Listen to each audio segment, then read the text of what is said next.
Hi, Matt with eTrailer. If you have a 2024 Ram 1500 and you're going through some areas where you just need a little bit more traction, or you live in a state that requires you to have chains, then a Titan Chain Roller Link tire chains are going to be a great option for you. So let's check them out. And we're going to have this on our tire size 265/70 R17. Now this will fit a variety of other sizes. That's just the size we have today.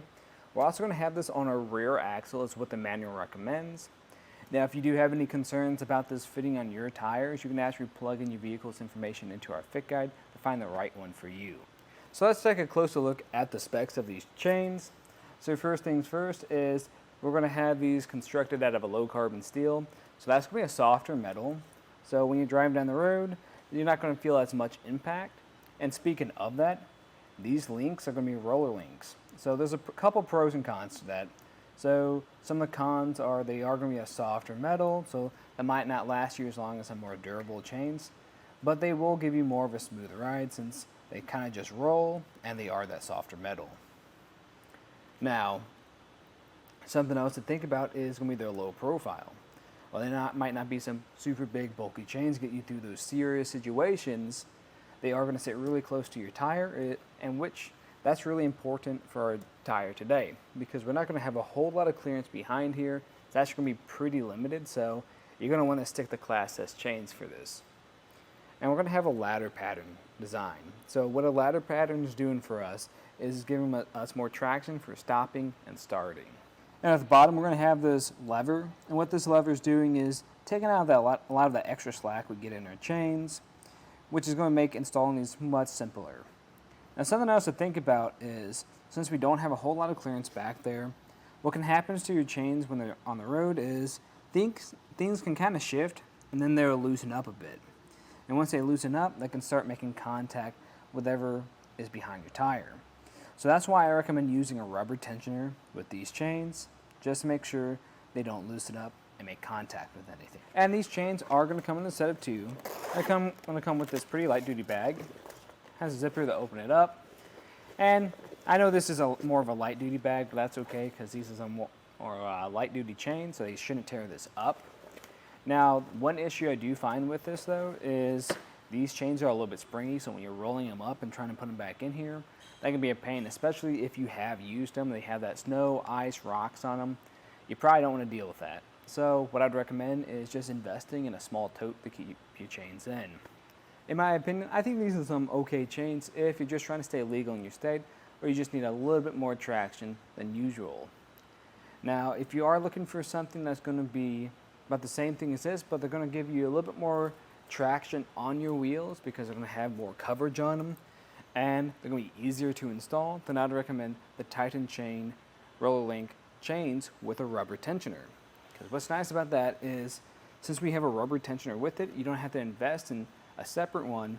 They're going to have diagonal chains instead, so we'll get more coverage on the tire. And you actually install it from the front side. So all the connections are made from the front, then you have to reach behind the tire to put on that top back side. With this, we actually have to get underneath the vehicle. So that can be a real pain, especially when it's really snowy outside. But since we do have a lot of clearance underneath our truck, that might not be an issue for you. Now, if you are curious to see what this installation looks like, just stay tuned and we'll show you what we did. To begin our installation, I'm going to lay out my chains, grab some gloves just to make this a bit easier, and if you are doing this for the first time, I recommend staying home, trying this out, because you don't want to try to figure this out on the side of the road in the middle of a blizzard. But what I'm looking for is to make sure there's no damages to my links, and also to make sure this is in the right orientation. So we're going to have this hook.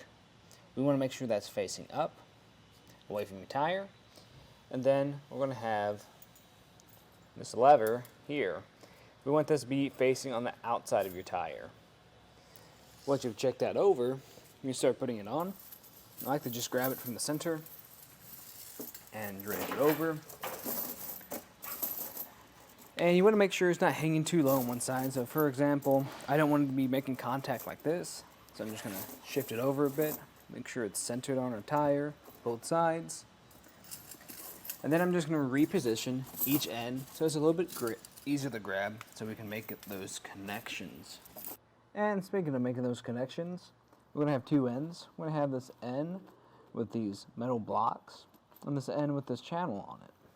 we're going to connect them. And this might be a little bit of a tight squeeze underneath here, but if you can get both arms here, that's going to help you a whole lot.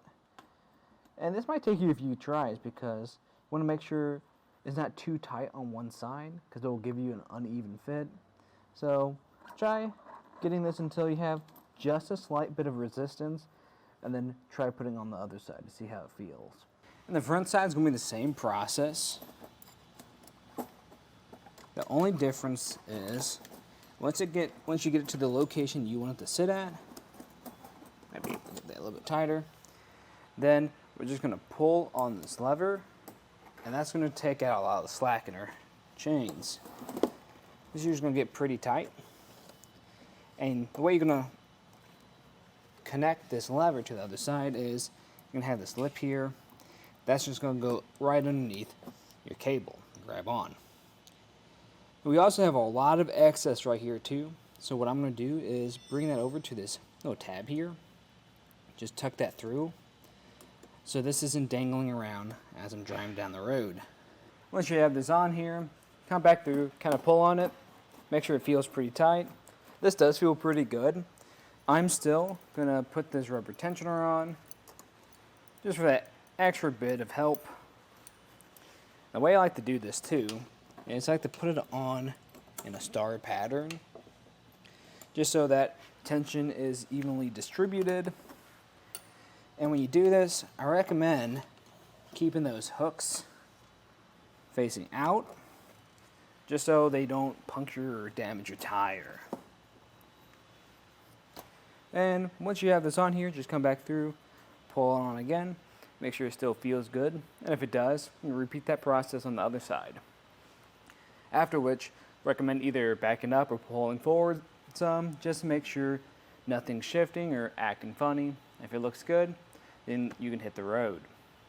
That was just a look at the installation and some of the features of the Titan Chain Rolling Tire Chains on our 2024 Ram 1500. I'm Matt, thanks for watching.